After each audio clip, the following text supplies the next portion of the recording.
Au nom du Père et du Fils et du Saint-Esprit, ainsi soit-il.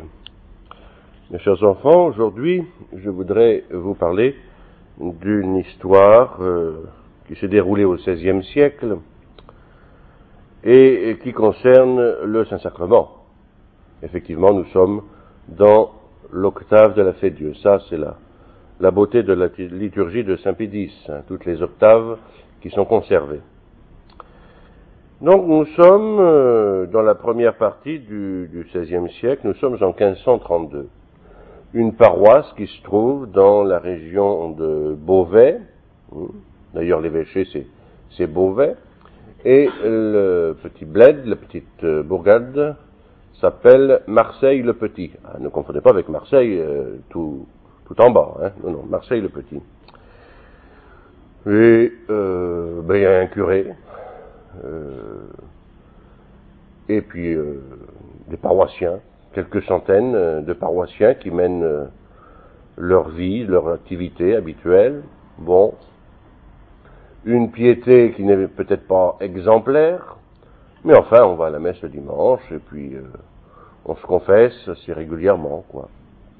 Et alors un jour, il va se passer quelque chose. Donc nous sommes à Noël en 1532. Il fait froid. Il y a de la neige. Ici, en Bretagne, c'est plus rare d'avoir de la neige. Ça arrive quelquefois. Mais enfin, dans ces régions, plus au centre ou au nord, là, la neige arrive facilement. Bon. Et des brigands, il y en avait beaucoup à cette époque-là, il y en a encore beaucoup aujourd'hui, arrivent à pénétrer dans l'église. Et alors, qu'est-ce qui est intéressant dans l'église? Pas les cierges, hein. Ils ne gagnent pas beaucoup de sous avec les cierges, ou avec les nappes, ou des choses comme ça. Non, les vases sacrés. Il y a le ciboire, où se trouve le sang de notre Seigneur Jésus-Christ, hein, au moment de la messe, et puis, le calice, non? Le calice, où il y a le sang de notre Seigneur Jésus-Christ, et puis le ciboire, où sont conservées les hosties consacrées. Et alors, dans le tabernacle, eh bien, il y avait un ciboire, un beau ciboire, et ils le savaient, les coquins. Un beau ciboire, et alors, eh bien, avec un instrument quelconque, un burin, ils défoncent la porte du tabernacle, rien ne les arrête, hein, et ils se saisissent du ciboire, qui est recouvert d'un petit linge qu'on appelle un pavillon, et alors, discrètement, ils ont dû faire ça tard le soir, la nuit, hein, où les gens ne les voyaient pas. Ils n'auraient pas fait ça en plein jour, parce que on leur aurait couru après. Et alors, ils se sont échappés comme ça. Et non loin de l'église, il y avait un cimetière, le cimetière de l'église paroissiale, donc, qui était attenant à l'église, contigu à l'église, et un petit chemin. Alors, dans le petit chemin, eh bien, ils ont ouvert le ciboire, renversé les hosties consacrées dans le petit linge et balancé le petit linge comme ça dans la haie, et puis ça y est, ils avaient le ciboire, ils allaient pouvoir gagner des sous, vendre ça beaucoup plus loin évidemment pour qu'on ne se rende pas compte, et c'était leur travail de voleur, si on peut parler de travail. Consternation le lendemain lorsqu'on voit que la porte du tabernacle a été fracassée et que le Seigneur n'est plus dans le tabernacle. Une église vide, c'est une église sans âme. Quand il n'y a plus notre Seigneur qui est là, à quoi bon avoir des croix, des tableaux? Le centre de notre vie chrétienne, c'est l'Eucharistie. Alors tout le monde est épouvanté, même si dans la paroisse, il y en avait un certain nombre qui n'étaient pas très fervents, hein, comme toujours. C'est pareil aujourd'hui, vous savez. Mais là, ils ont été choqués.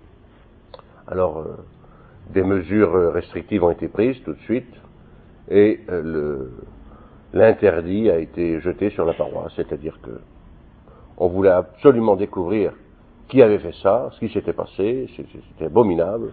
Donc, plus de messe, plus d'office, rien du tout. L'église était fermée à double tour. Alors, les gens étaient inquiets quand même. Après Noël, vous vous rendez compte d'une chose pareille. Et, à peine 8 jours après, un brave homme du village, qui s'appelait Jean, passait le long du cimetière, il était pensif, il se disait, oh, et combien de temps que ça va durer cette histoire qu'on n'aura plus de messe? Vous savez, quand on a la messe, on ne se rend pas compte. Mais quand on n'a plus, quand on n'a plus de prêtre, alors là, c'est différent. Et tout en avançant dans le cimetière, il regardait ce beau manteau de neige partout, là. C'est joli, la neige, hein, dans la campagne. Et puis, il y avait un point, pas de neige du tout. Tiens, qu'est-ce que c'est que ça? Il s'approche, et il y avait comme un rempart, petite montagne de neige qui avait été faite autour. Bon, c'était pas bien large, hein, peut-être un mètre de diamètre, où il n'y avait pas de neige, pas du tout, c'était sec. Et en s'approchant plus près, qu'est-ce qu'il aperçoit? Le petit linge, le pavillon, les hosties dedans. Alors quand il voit ça, il fait son signe de croix, il se met à genoux, fait une génuflexion, et puis il court, bride abattu, trouver le curé, qui s'appelait monsieur le curé Protet. Et alors, il lui dit ce qu'il a vu. Oh, le curé comprend tout de suite. Alors, il sonne les cloches de l'église, il rassemble tous les enfants de chœur. À cette époque-là, vous savez, les enfants, ils n'allaient pas à 100 km à l'école, hein, quand ils allaient à l'école. Bon. Alors, c'est vite fait de rassembler tous les enfants de chœur.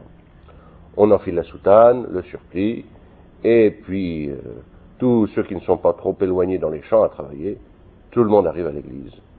Et le curé explique, nous avons retrouvé le Seigneur, le Saint-Sacrement.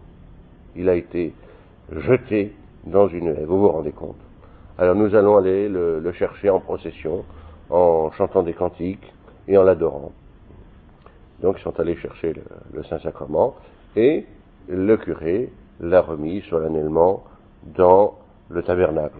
Entre-temps, on avait quand même réparé la porte du tabernacle qui avait été fracturée. Et très vite, il va se passer des choses extraordinaires.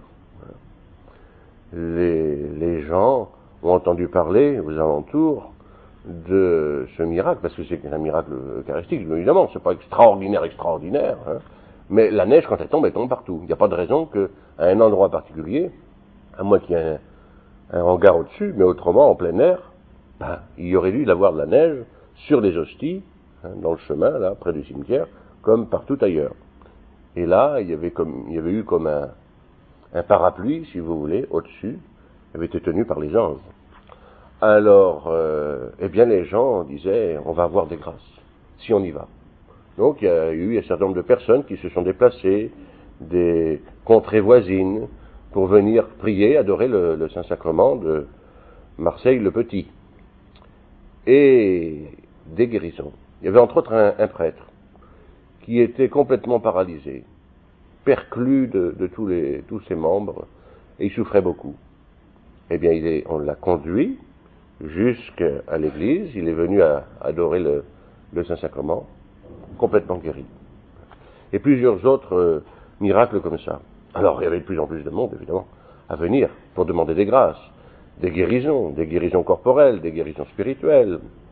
Et puis, il y avait des pauvres.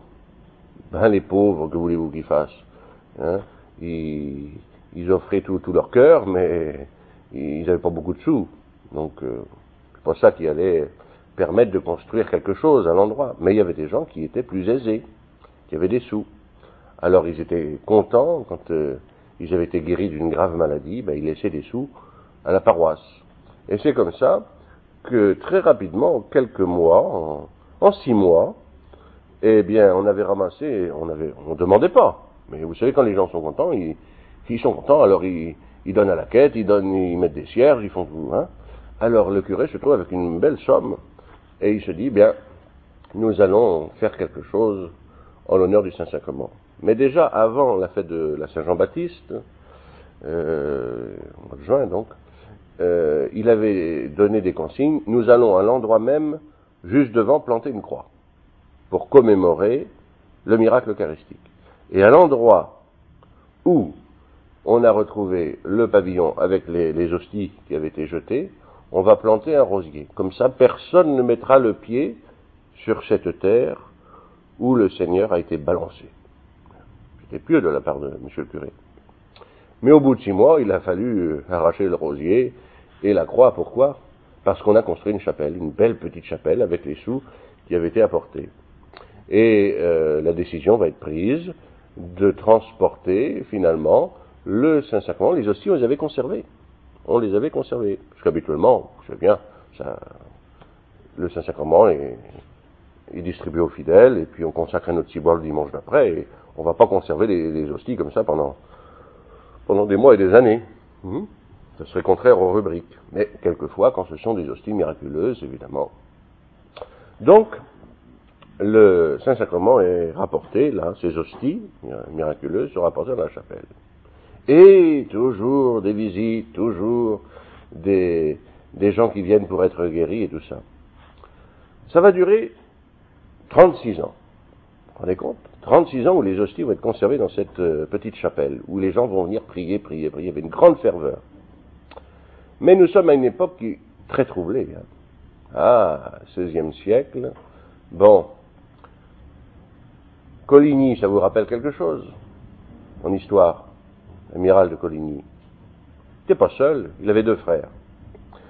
Il y en avait un qui s'appelait François, et puis il y en avait qui s'appelait Audet. Audet était évêque de l'endroit, mais un mauvais personnage. Évêque et cardinal. Cardinal de Coligny de Châtillon. Ah, ça sonne bien, n'est-ce pas? Seulement dans son cœur, ça sonnait pas si bien. Parce que c'était un personnage qui était acquis aux idées de la Révolution protestante. Mais oui. Et alors, eh bien, ça le gênait. Vous vous rendez compte, un évêque. Il avait sous son autorité le curé protet et puis tous les autres. Et l'évêque était pourri. Audet de Coligny, il était pourri. Et alors, qu'est-ce qu'il va faire au bout d'une trentaine d'années? Il ne tenait plus tous ces gens qui venaient prier le Saint-Sacrement, parce que les protestants, vous savez, le Saint-Sacrement, eux, ils veulent bien croire, à leur sauce, à leur façon, qu'il y a la présence réelle quand tout le monde est réuni ensemble. On dit que le Seigneur est là, vous êtes tous d'accord, il est bien là. Bon, alors on se partage, on se passe la corbeille, et puis on dit que le Seigneur est là, parce que c'est nous qui le faisons venir. Hein. Mais après, c'est fini. Ah ben non, vous mettez la corbeille dans un tiroir avec ce qui reste, et puis ça servira pour la prochaine fois. On dira que le Seigneur viendra la prochaine fois. Hein. Ça, c'est la conception tout à fait protestante. Les catholiques, ce n'est pas cela. Ce n'est pas une présence de Jésus, comme ça, qui, pendant la cérémonie, puis après, évaporé, et il revient à la prochaine cérémonie. Jésus reste dans les espèces consacrées. Il y a la lampe de sanctuaire, il y a le petit conopé sur le tabernacle, on vient l'adorer, on vient le prier. Quand il est là, il ne s'en va plus, j'ai le Seigneur, hein. Et non. Alors, ça gênait l'évêque Audet de Coligny. Et donc, il va ordonner la fermeture de la chapelle, et puis de consommer les saintes espèces qu'on avait conservées pendant tant d'années, et qui étaient l'occasion de miracles, hein, de conversions, et puis de guérisons. Alors il va charger un prêtre. Il a dû en demander à plusieurs, mais il y a des prêtres qui n'ont pas voulu. Hein. Excellence, non, je ne ferai pas une chose pareille. Puis il y en a un misérable, on en trouve toujours, que voulez-vous. Hein. Par intérêt, peut-être que Coligny, l'évêque Coligny lui avait dit, je te donnerai des sous. Hein. Il ne voulait pas le faire lui-même, non, parce qu'il était superstitieux. Il se disait, il va peut-être m'arriver quelque chose, si j'ose toucher aux hosties miraculeuses. Donc il charge un autre de faire ça. Et le pauvre prêtre qui va faire ça, oui, il va lui arriver malheur. Il va effectivement consommer les hosties, hein, communier si vous voulez, en soi. C'est pas un péché de communier. Mais là, l'intention était mauvaise. C'était pour faire disparaître les hosties miraculeuses. Ça, c'était méchant, hein, protestant. Et juste après qu'il eut communié, eh bien, il va tomber très très malade, paralysé, et il va mourir peu de temps après. Et alors notre évêque Coligny, là, il va pas faire long feu non plus. Hein. Il va quitter l'Église catholique, donc se faire ouvertement protestant, évêque et cardinal, s'il vous plaît. Il sera excommunié par Saint Pie V, Ah, ça, c'est notre saint patron, Saint Pie V, un pape extraordinaire. Mais ça ne va pas lui porter chance non plus, parce que quelques années après, je crois que c'est en 1571, eh bien, il va mourir dans son jus, dans son protestantisme. Alors je ne sais pas où il est rendu maintenant, s'il est au ciel ou en enfer, mais on peut avoir de grandes craintes sur son salut éternel, hein, vous vous rendez compte? Prêtre, évêque, cardinal, qui est excommunié parce qu'il devient protestant, comme ses deux frères, hein, et qui quitte l'Église catholique, voyez-vous, et qui s'est opposé directement au Seigneur, au Saint-Sacrement. Le Seigneur reste le maître.